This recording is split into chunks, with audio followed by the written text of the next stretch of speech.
Hi, everyone, and good morning, or good afternoon, or good evening, depending on where you are in the world. And thanks so much for joining us here on LinkedIn. I am pretty excited about this session today. An old friend of mine, very kindly, Peter, kindly introduced me to Suksuk about, I don't know, 6 weeks or so ago, and she also very kindly shared with me some of her book that has been published earlier this year, which is an incredible dive into, I think, a lot of questions that a lot of us are grappling with, probably on a more surface level, in terms of this exciting new technology, particularly of generative AI that's coming in. And that seems to be, that we know is causing so much buzz and has a lot of potential, but I think is also raising a lot of big questions and concerns. And that's certainly the state of the conversation that I've been hearing in our sector.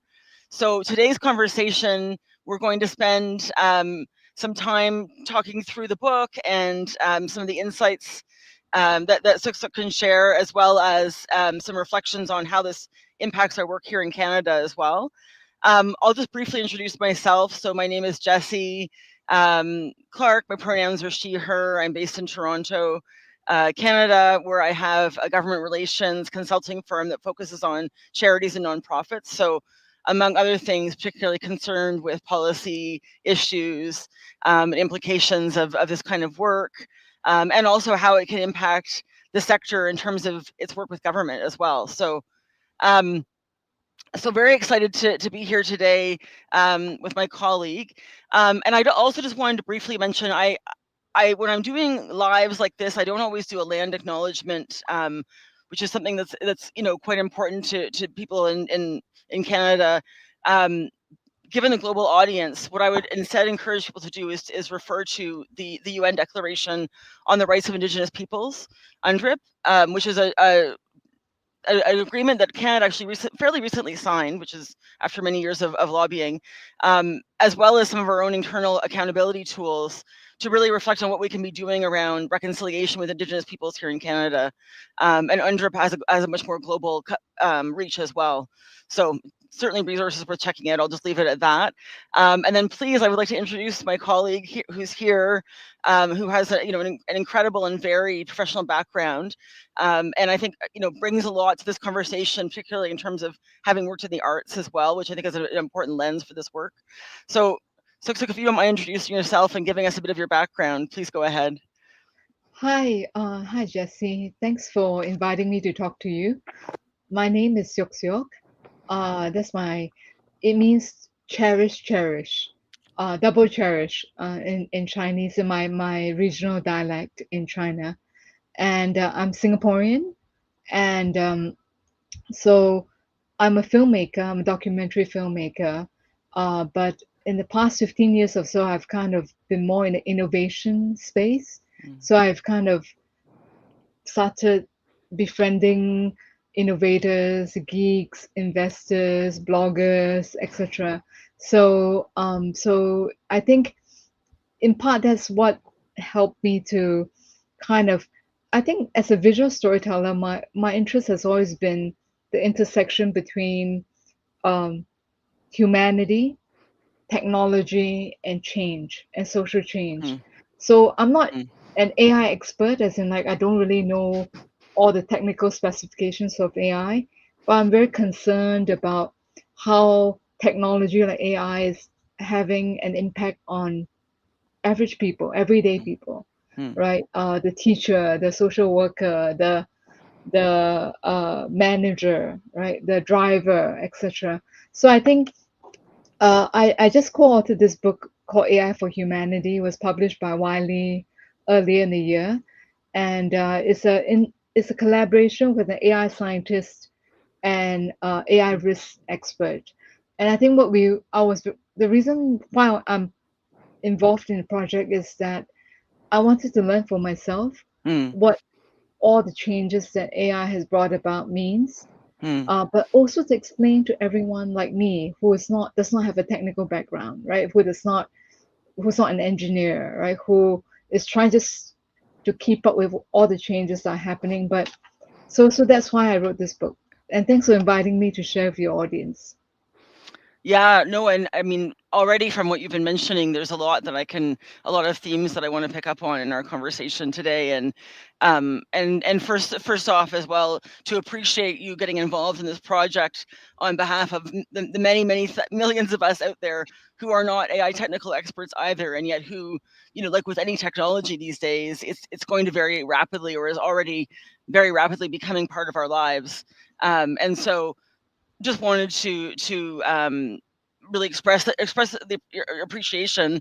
Um, and I mean, you mentioned this a little bit, but maybe what you could do is tell us a bit about, what was it that prompted you and your co-authors to write this book at this time?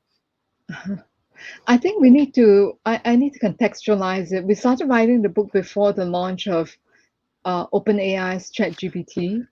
Oh, interesting. So we started in the middle of 2022, Hmm. and AI was becoming a hot topic, but we did not anticipate that there will be this kind of large language model chatbot that would just like go viral across the world and transform everyone. I guess the technology has always been there humming in the background, and the algorithms have been influencing us in terms of the decisions we make. But it's really when ChatGPT went viral that everyone kind of have a direct relationship with artificial intelligence. Hmm. So what prompted the project is actually much more just kind of collaboration, right? I'm friends with my co-author James Ong for a long time. He's an AI scientist, and I caught up with him just as the pandemic was ending, Hmm. the lockdown was lifted, and I very innocently asked this question. And I need to warn everyone never to ask this question. I said, "What are you working on?" And he said, "I'm writing a book with this AI governance expert." And then I said, fatally, "How can I help?" So and then I said, "Oh, I've published like a couple of books before," failing to remind him that they were photography books in Chinese, not non-fiction books about artificial intelligence.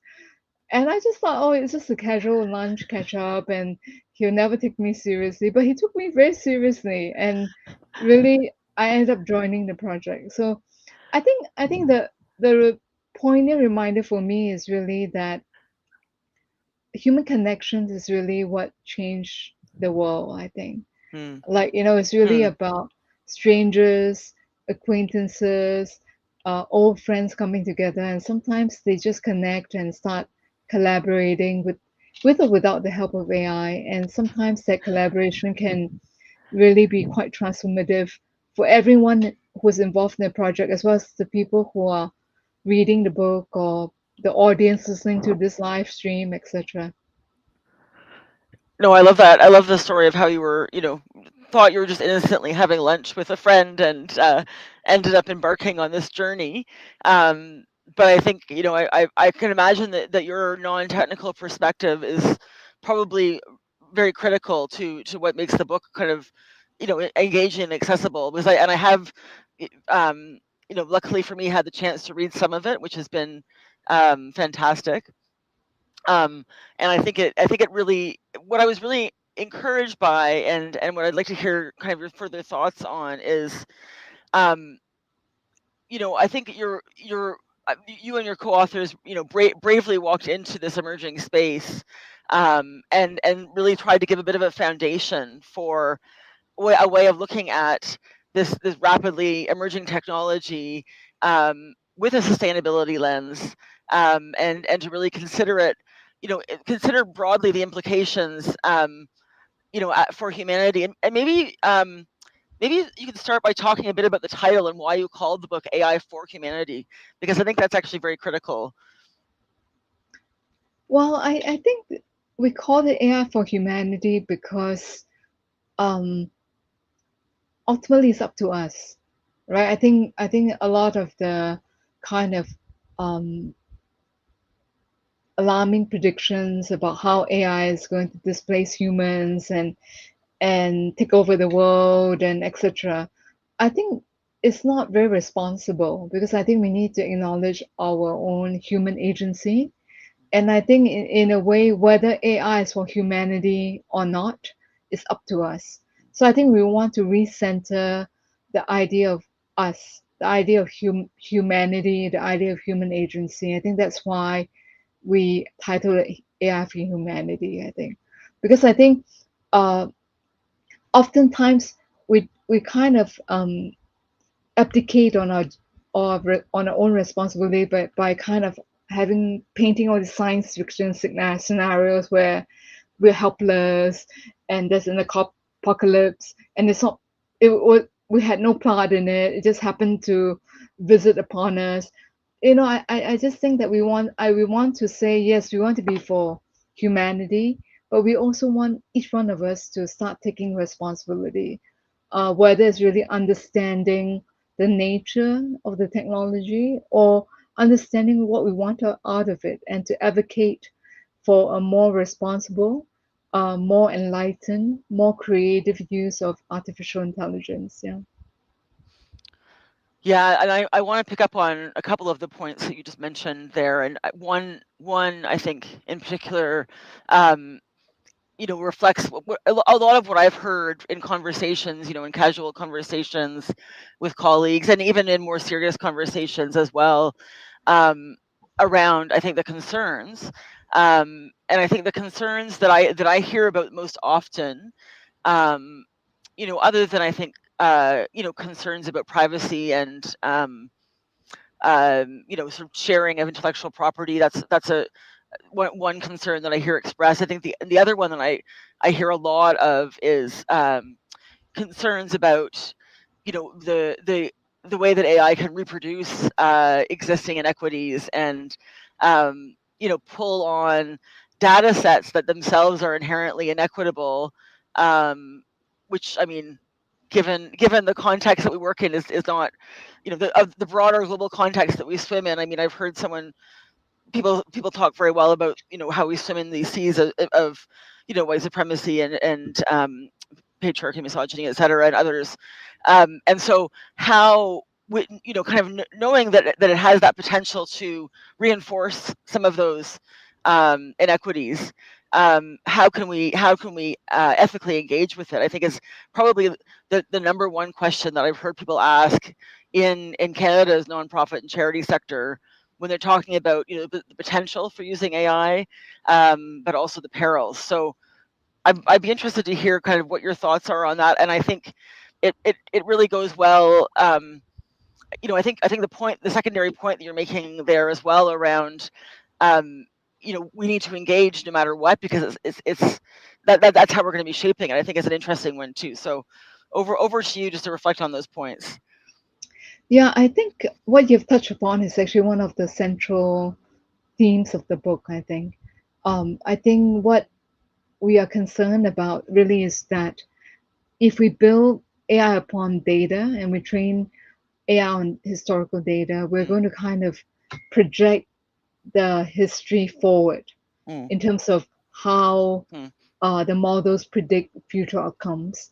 And I think that there are many instances where we know, especially in the public sector and the non-profit sector, for example, if a government uses some kind of algorithm to kind of predict welfare fraud, someone is claiming welfare when they don't deserve it. And often it tends to marginalize people who are in vulnerable and minority communities. So I think that's a very legitimate concern, but it's something that we can overcome. One big part of it is really just kind of having a more diverse team in terms of the design and development of AI. And by diverse, I mean in terms of gender identity, uh, ethnic identity, etc. I think it's also in terms of having non-technical people involved in the conversation, right? You don't have to know how to code to be concerned about um, victimizing someone or excluding someone from a benefit or an opportunity. So I think the diversity of the team, the awareness that you shouldn't build purely on historical data because historical mm. data has a lot of it are often reinforcing existing power structures. I think there is a way forward though. I think it's really about not thinking of AI development in a kind of like technical sense, but thinking of it as kind of actually a creative endeavor as well. Is it Hmm. really an endeavor of leadership in terms of imagining a more equitable future and how we can shape it, I think. Interesting. Yeah, yeah, and I think that kind of comes, to me to one of the issues that um, I think it's important to consider when we're thinking about kind of policy implications for this work as well. Because I think we have awareness of some of these challenges. We also have, I think from your end as well, like a very positive vision of what it could become. Um, and I think for me the question is then what is the role of government and other social impact and social change actors to make sure that that balance is maintained, and to make sure that there is a diversity of data and voices, um, because I think one of the fears that I've heard expressed, and I think we've seen this, and you kind of referenced it a little bit with your reference there in terms of this, using an algorithm to determine who is eligible for social programs, um, is that because it's seen as being very efficient, that efficiency will kind of trump other considerations, in the way that it's being used. And I don't know if that's an issue that you kind of looked at in the book, or if it's considered in the framework as well that you developed. Maybe you could tell us a bit about that framework and how it fits into these questions also. I think the main framework that in the book advocates for is what we call the paradigm shift from AI as usual to Mm, AI for humanity, right? So we have three dimensions. One is governance, the other one is technology, and the third one is commercialization. So I think in terms of governance, it's really recognizing that we are grappling with a different technology, right? It's not like a piece of software or something that is very static. In fact, every day as I use all these AI models and tools, mm, they are slightly different. They are kind of improving all the time. Like this week I would discover that the model is doing something that I did not realize it could do last week or 2 weeks ago, right? So I think first is to not manage it like any kind of other kind of technology, but acknowledge that the nature of AI has some sort of a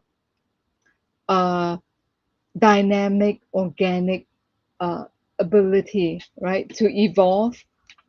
So, secondly, I think in terms of technology, I think it's addressing your point that we shouldn't just focus on efficiency, like kind of building mm, faster, bigger models that can process more data, but actually to really think about what we came up with a term called HASI, Human AI Symbiotic Intelligence, which mhm, means that think about designing things so that the human is always in the center. So, for example, if you're redesigning jobs, you're designing a job, um, don't displace the human, like don't emphasize how AI can do all the human things, but kind of think about how the human can become more uh, empathetic, intelligent, wise, discerning, knowledgeable. So I think this whole idea that we are in symbiosis with AI rather than AI is becoming better and better, faster and faster, um, and can displace us. So that's the technology dimension, right? Because I think right now, a lot of concerns about a lot of the focus of the machine learning models is really how can it be bigger, faster, and more powerful, right? And I think finally, I think in terms of the commercialization, we advocate for really a balanced model where we can consider impact mm, in terms of the investments as well. It's not just about profit, but it's also about involving the impact sector and investing to support the United Nations Sustainable Development Goals. mm, So those are so I think, in other words, we want to have a balanced model that think about governance, technology and commercialization, and it does not pursue just bigger, faster, more profitable, but also put humanity at the center in terms of its goals. yeah, no, that's a very powerful framework. And I think I would be interested. in terms of, recommendations that you've made with that, in terms of that framework, and how that can be connected to the way that AI is being governed and risk managed. Um, and if there's things you've seen already, ways that approach can really be centered in some of the conversations and the policy making that's happening. Um, One thing that I wanted to mention as well is I had someone reach out to me via LinkedIn and offer share an article they'd written in the Philanthropist Journal in Canada, looking at how, essentially AI policy making is something that's already happening, right? And we can talk about it in the abstract, but maybe more effective is to actually just join in it right now, because, inevitably, as with many new technologies, or, local governments, regional governments, and others are contending with making policies to respond to AI and how it should be used. Um, and I don't know if you have reflections on kind of the conversations that you've seen that are already happening um, around that whole topic and around regulating AI. I think I know for myself personally, sometimes there's a tendency with a new technology to be like, oh well, like you were saying at the beginning, I don't know enough about this to really even be able to engage. But I think that's not a good position, to kind of what I would call, an ostrich with your head in the sand. And um, I think what you're suggesting is that there's a more pragmatic approach that we can be taking, but also one that's very ethical as well. So I don't know if you've had experience with that, with conversations around your book, and how it can impact on policy and governance as well. Yeah, I think I hear you. I think it's I think what I find is that there's also a lot of fear, right? Because I think um, as a species, we have always defined ourselves as being the most intelligent, more intelligent than all the other species that exist. But I think, first of all, I feel that we need to, what I feel is important to advocate for is that we need to redefine intelligence, right? I think that intelligence as measured by tests and IQ tests and all that is very partial and is very values laden, right? It's actually often marginalizes certain groups, whether it's ethnic groups or certain groups that don't have the same advantages. So, first of all, I think that we need to understand that intelligence is not a neutral term. It has always been historically Mm-hmm.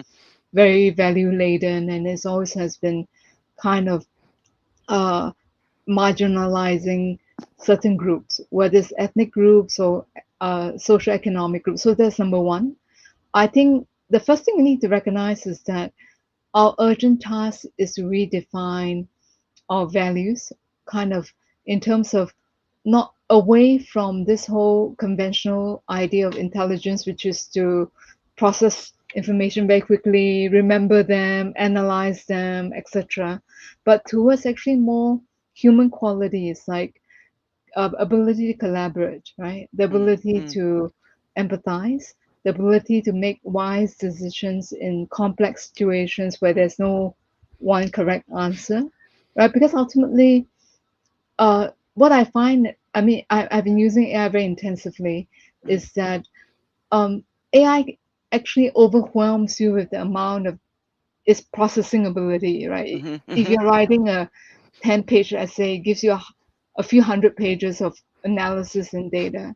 So it's, but the judgment and the discernment still comes down to us. And the discernment has to come back to our values, Mm-hmm. right? In terms of what do we value? Do we want to just go faster at lower cost, or do we want to bring everyone along? So I think my response to your question is really first, don't be afraid. Secondly, understand that our value system will also evolve. Mm-hmm. So when certain analytical and data processing tasks become automated, they will become commoditized. And the things, the values that will rise to the surface is actually things that we disparagingly call soft skills, emotional intelligence, collaborative skills, creative skills, the ability to deal with ambiguity and complexity and uncertainty, right? Which is not very easy to measure by conventional tests of intelligence. Mm. So my advice is don't be afraid. Be bold in terms of taking part in the conversation to redefine and reprioritize what's most important to us, and then try to influence the way we develop AI in the future. So those are my thoughts actually. No, that's very powerful, and I think I think those the points that you're raising in terms of the limitations, I guess, of of AI and what humanity needs to bring to the table, I think are very relevant. Um, as we're talking, I was thinking about some of the work that I've done during my career. You know, for example, with in many different contexts with youth and children in in different marginalized communities or communities that don't have access to as many resources. Um, and I'm wondering, if you were advising someone who is a teacher or a community mentor or leader for youth, who are facing additional barriers to kind of mainstream success, what would you advise them to be teaching their students? With or without AI? Is it about teaching them about AI or is it in general? I think well that's a good question. I think kind of teaching them about how to engage in sort of the future of the future workplace that will include AI as well as more broadly. But I think specifically how was to teach them about how to use and interact with AI, because I think a lot of certainly what I've been hearing is initially the response has been, well, don't use it because it's cheating. That's something I've heard a lot. um, or you know we'll figure it out, but you don't actually know the quality of the information, which I think is it's certainly valid. It's good to have a critical perspective. Um, but I guess I'm asking if you were a teacher right now, in a classroom with say high school students who are going to be walking into a world in 5 to 10 years where it's much more integrated, what advice would you be giving them, and what kind of skills would you be wanting to promote with those students? Yeah, I think I just want to share with you. I have done quite a number of events over the past months because I Mm, was trying to share the book. And the most one of the most poignant moments was there was a mother and daughter duo who came to one of my events. The daughter is a first year student in the university, majoring in mass communications. And the mother was the one who brought the daughter to the event because thinking that the daughter is seeking help or direction. And the daughter looked to me because I'm a filmmaker and said, one day I want to be a filmmaker or hmm, film producer, film director, but I'm not sure if the job will still be there hmm, when I hmm, graduate from school, or maybe it'll be offshore to a cheaper, lower cost location than Singapore. So I was very moved by that. I think I was very moved by her questions about I'm training for this job. Will this job still be there for me? Um, so I think my perspective is this. I feel that if you're a young person or you're a teacher helping a young person, first of all, I think the most important thing is to teach uh, AI not as a technical skill or a kind of like coding or prompt engineering, but to teach it as a kind of foundational course, like a civics or hmm, history. hmm, Understand the hmm, history and nature of technology. Understand how it's trying to influence you in terms of influencing your decisions, in terms of what to watch, what to listen to, what to buy, and also be able to gain the distance to say that I don't have to listen to the AI. hmm, I don't have to listen to algorithm. If it's I'm on Instagram and it's telling me that I need to I don't look, I'm not thin enough, I need to lose. I don't have to listen to it, I think. So, number one, understand the nature of the technology, understand that it's programmed to influence you, mostly hmm, to spend more time on social media platforms or in the app and to spend more money or hmm, to be shown more ads. And understand that you don't have to go along, that you can actually say no and you can actually choose differently. So that's number one. The other way to think about it is really, I feel that use AI to become more, how do you say, uh, to help you in the things that, in terms of the processing power and data analytics ability, but understand that it will still come down to your point of view, your own. I think the ability to remember things and analyze things and provide standard answers will become less and less valued. But the Hmm. ability to have a point of view, to persuade other people to your point of view, to be creative, to work with technology, to create a differentiated outcome will become much more valued. Yeah. Hmm.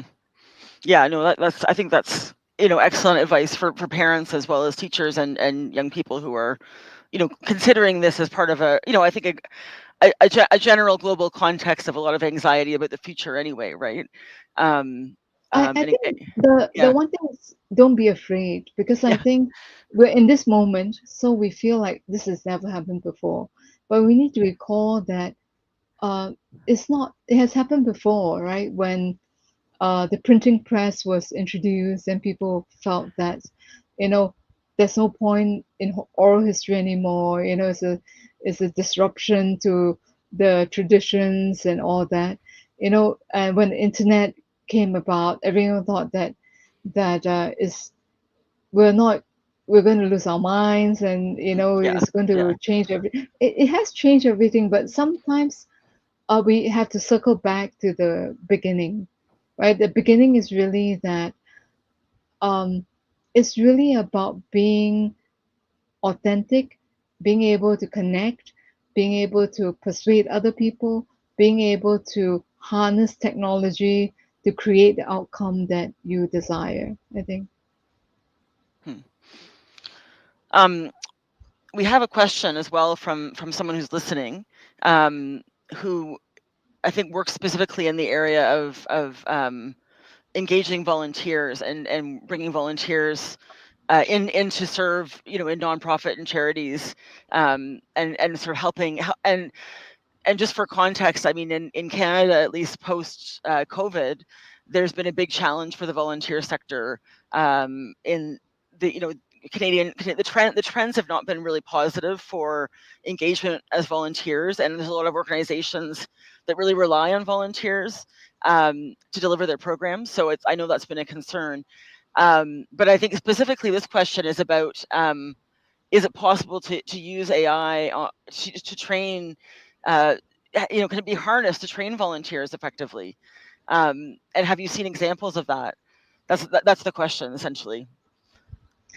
Yes, I think it's very possible actually, because I think that um, because I think in terms of AI, I mean there are very obvious ways in which we can engage volunteers. So, for example, one challenge may be that it's very hard for them to be sign up for the basic training or orientation, whatever you need them to do. And now, actually, with AI, it's much easier. You can actually set up custom GPT using one of, whether it's Claude or OpenAI, and you, instead of having this very long document that of the protocols, you can actually just upload it and have custom instructions. So instead of having to show up for like a weekend, they could actually do it on their own time over a month.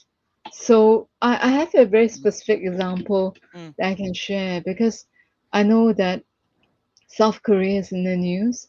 So mm, one of the things I did, I don't know if people recall, but a few years ago there was a very tragic stampede, crowd crush incident on Halloween, in Seoul that mm. killed Yes. 159 people or something. And so I was actually helping my friend who was running a think tank, trying to prevent future incidents. And they came up with a white paper. Then they convened international experts on crowd science and why these incidents happen and all that. And they came up with like 100 some page white paper, and they wanted to publish it on the anniversary of the incident. But what I did was, if you publish this white paper, no one's ever going to read it, right? It's in Korean, it's machine translated in English. So what I did was I create a custom GPT where I uploaded all the white paper and all the academic research about crowd science and the Hmm. whole incident, Hmm. and you could just chat with the Hmm. chatbot, and you will give share with you all the information about what happened, how to prevent it, how can you learn more, etc. So I think in terms of volunteer training, one very valid way is actually kind of upload your your guidelines, your training material, your case studies, and just instruct the GPT in terms of, okay, here's what a new volunteer need to learn, you know, Hmm. Hmm. and and I think that's a very simple way. So kind of allowing asynchronous training where people can do it in their own time. Um, and Also, the other thing that I find very useful is that the way that the large language models are evolving, they actually can be a very good support system. So I think for Hmm. many volunteers, it's actually very stressful. It actually create a lot. It can be emotionally very stressful to constantly deal with people who are in impossible situations and trying Hmm. to help them. And then you yourself are affected because you're human. And one very good thing about all these AI models is that they can be a very good kind of emotional support, decision support system. Hmm. But Hmm. if you come across a very difficult situation, and if you have uploaded your policies and guidelines and case studies and what to do, you can just, instead of reading the material, just say, okay, I have this case in front of me. Hmm. I just Hmm. answered this call on the hotline, and they're very distressed. It is really affecting me emotionally. I don't know who to call. My supervisor or advisor is not online. Can you tell me how to deal with this? And actually, it Hmm. can be very Hmm. helpful in those kind of situations, right? Because if they have the right data, they know what the policy and vision of the volunteer organization is, actually can actually give you very good advice. I just want to share a little funny anecdote because I was a bit nervous coming on this live stream with you because I haven't used StreamYard, this application, that much before. I was worried that our technical difficulties. So this morning, I actually asked, I think, Claude and said, I'm doing this live stream tonight using this. I have all these fears, I have the fear that my Wi-Fi won't be fast enough. I was fearful that, my audio is not good enough. And it actually just helped me resolve it one step at a time. So I got my Wi-Fi to work better. I got advice on what kind of audio equipment I need to get. So that's just a very simple example of how when you feel overwhelmed, you can actually ask for very practical advice. So I think in terms of volunteer, it helps in two ways. One is actually uh, making the training material more accessible Hmm. in small chunks, Hmm. right? Where they don't have to read, but like very technical language, but actually just interact in a very natural human terms, a natural language terms, in terms of just ask simple questions and get responses. The other one is actually some sort of decision support. If you Hmm. come across a Hmm. case that you really have no idea how to resolve and you feel very torn, you feel that you might be giving advice that will be harming someone, it's a good decision support system. Yeah. Yeah. No, I think I love that example as well. That's and I think both of those. Thank you for sharing that. They're really relevant. Um, I think to a lot of work being done in the sector, but I think specifically to the question that Jessica was asking as well. Um, something I mean, it, so something I've thought about because of the kind of work that I do, is, and I haven't really done it. So this is kind of a two-part question, I guess. I've thought about whether it would be possible to, um, you know, upload some government policy documents, and then develop a tool where people can interact with them and say, is this, in line with this policy or not, for example, as something that has, I think, a lot of potential. Speaking as someone who a lot of the work that I do is about trying to make government more understandable for people, and more accessible. Um, and I think maybe my question also is, if you want to create something like that, or something like what you were describing in terms of the volunteer tool as well, what's the best way to learn it? Is it just to do it? Are there some things ways you can learn or teach yourself that you recommend, or how do we kind of make use of this tool? I think what you'll find is that increasingly it's actually quite easy to make a customized like mini ChatGPT or model.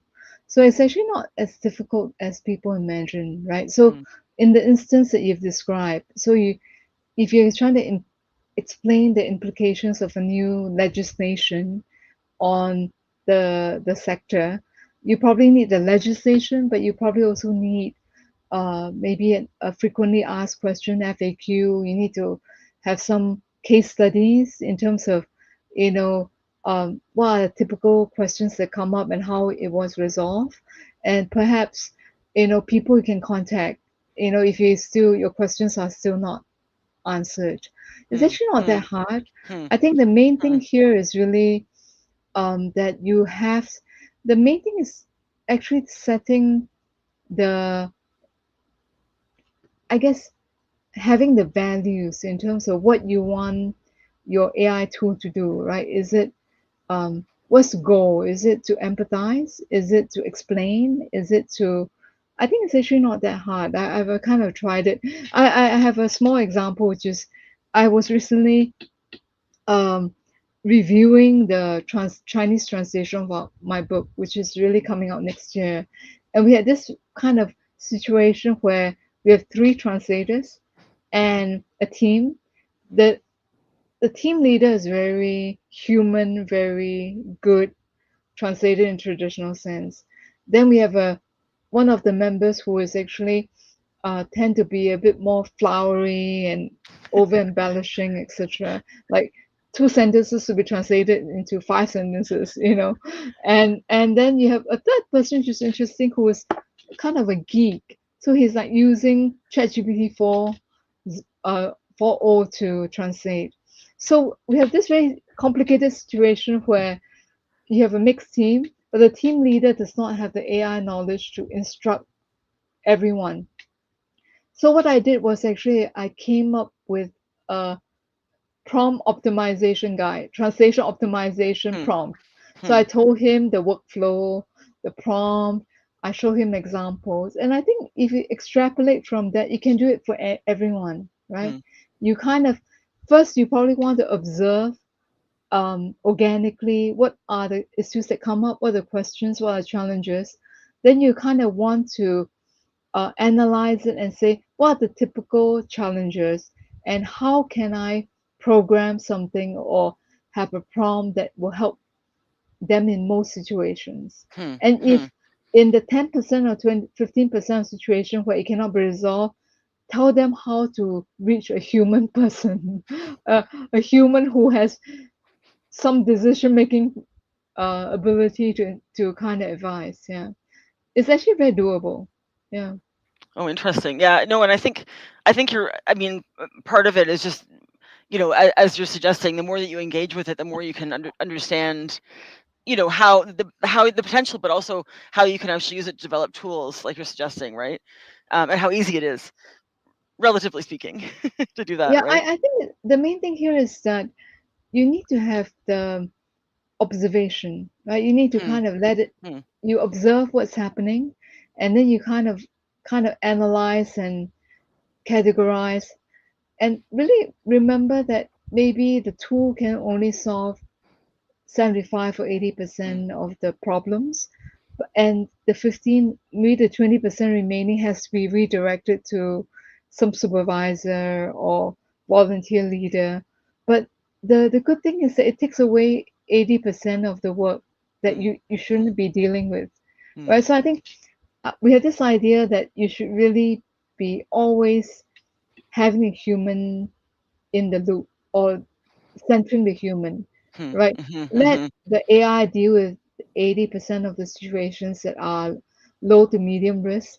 And the things that are really uncertain, bring in the human advisor, volunteer leader, director, where maybe to resolve it. And I think, especially in the social sector, is so useful because people come into the sector to help people, Hmm. but they Yeah. find that their time and energy is being sucked up by filling in forms, writing reports, dealing with the bureaucracy, right? Imagine if a lot of that can be automated and more of their time can be directed towards helping the people that they really want to help.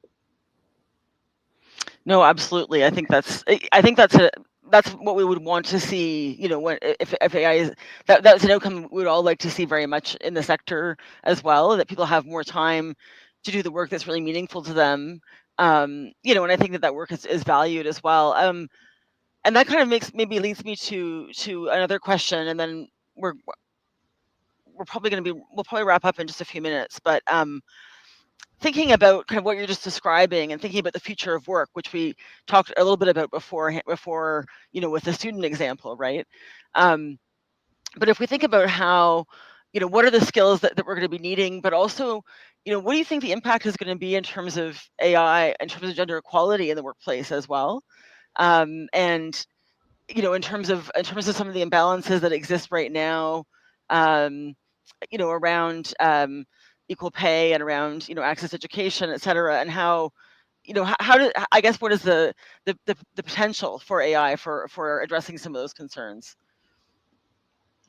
Um, I think that again, it comes down to us, Hmm. right? It comes down to how we want to influence this. I think one very real possibility is that we reinforce the existing inequality. So, for Hmm. example, uh, like maybe 25% of the people actively working in AI are women. There are probably more people who are working in AI ethics or AI governance for some reason. But generally speaking, women are a minority. And of course, you have all Hmm. the ethnic and other dimensions, whether it's gender identity, sexual orientation, etc. So, um, so there's a real possibility that AI will simply replicate or multiply the gap, the inequalities, right?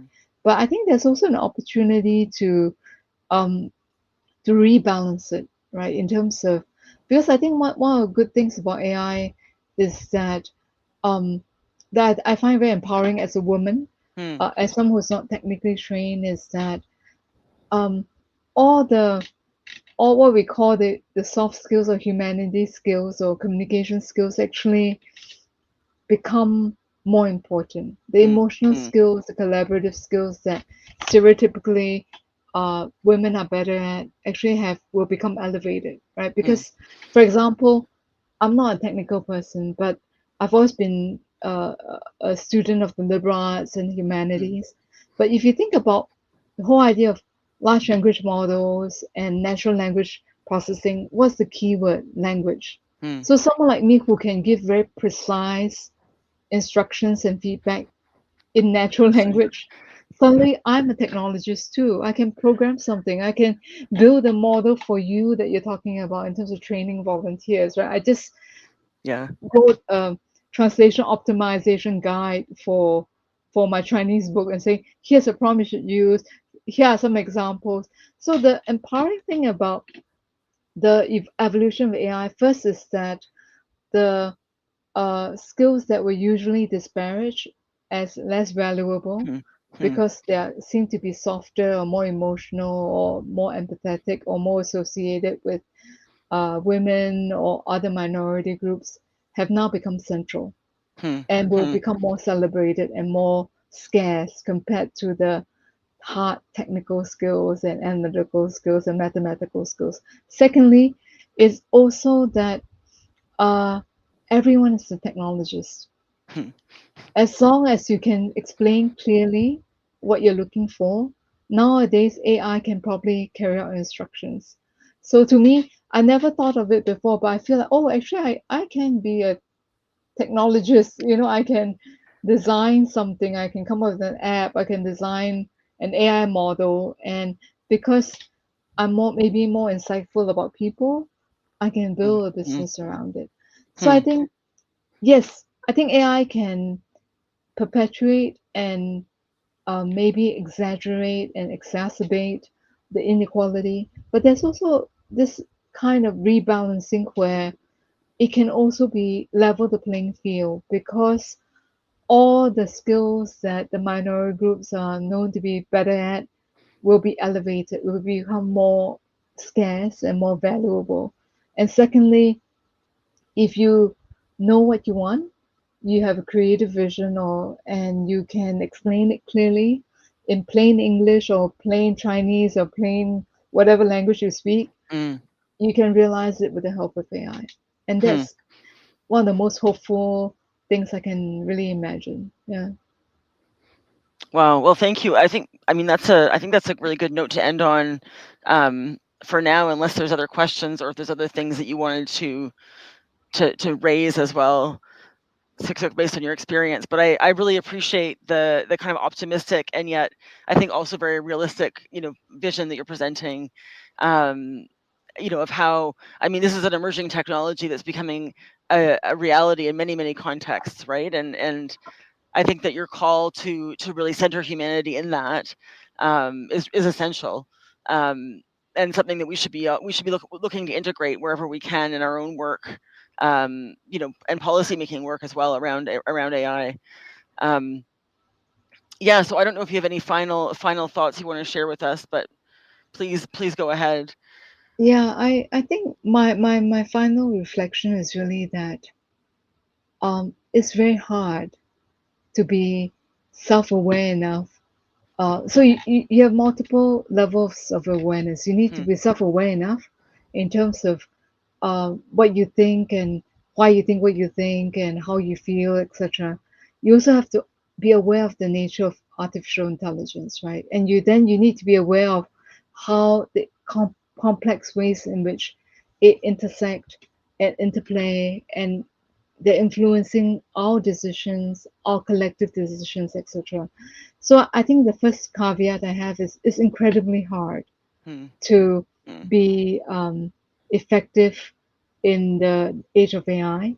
But I think also that that it's very exciting, it's very exhilarating because I think that if you can somehow we can somehow evolve so that we are aware of our human nature, aware of the nature of AI, and aware of how the two intersect and interplay in very complex ways. Um, what we can do is really going to be like a million times what we were able to do in the past. So hmm, I think hmm, I use AI intensively every day, and I've actually been very surprised by how exhilarating it has been. hmm, Because hmm, like I can, at the end of a 60-minute session, say, "Oh, I have attained this epiphany. I've never thought of it in this way before, but and I would never have been able to read like that amount of material in such a short time before." hmm, And it's actually been very exhilarating, and the moments of epiphany are as humbling, as inspiring as anything else I've ever experienced without AI, hmm, right? So I think the it's very difficult, it's very arduous. Just think about the translation example. In order to help my translator, I have to have a good enough command of English and Chinese to be able to discern what is good and bad translation. hmm, I have to hmm, understand the subject matter of my book enough to know whether the translation is being true to the book. And then I have also to understand AI enough to be able to give instructions on how to optimize it using AI. So it's like it's actually quite hard, right? So it's almost like, but that's the opportunity. The people who can somehow bring together the domains, meaning your subject matter domain, your understanding of AI, hmm, and essentially, kind of whatever medium, whatever language or technology you're using to accomplish your goals, will do very well. And I think that's what, to circle back to your question, as a young person hmm, today, you need all three, right? You hmm, need your subject domain expertise, you need to understand AI, and you need to have a general knowledge and expertise, whether it's your human relation skills, your ability to navigate a very complex political environment, Hmm. etc. So it's your general skills, it's your subject domain skills, it's Hmm. your AI knowledge. Hmm.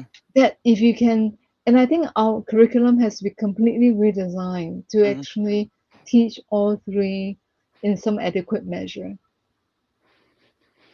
Yeah, yeah, yeah. That's a daunting challenge too. But I think, but I think, well, thank you very much. I feel like we could probably go on for a long time because I know every time you speak, I have more questions that bubble up for myself as well. But I really appreciate this conversation today, um, and I think it's because I think it's really helpful in a context where, I think as you rightly point out, people are really afraid and anxious about what might be coming, um, but it is coming, and maybe the better way to respond then is just to engage with it as much as we can, so that we can be centering, our values and our humanity in that as it evolves and develops. So really appreciate that.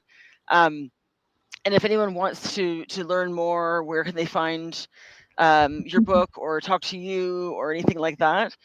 Where can they connect with you? Well, on LinkedIn, where I'm SIOK, Siok Siok, which means to cherish, cherish. I The book is called AI for Humanity. So if you search for that on Amazon or any other platforms, you'll find it. So yeah, I'm on most social media as Siok Siok, I think, and you can find me on Facebook, on LinkedIn, etc. So yeah, you just reach out to me and if you have any questions.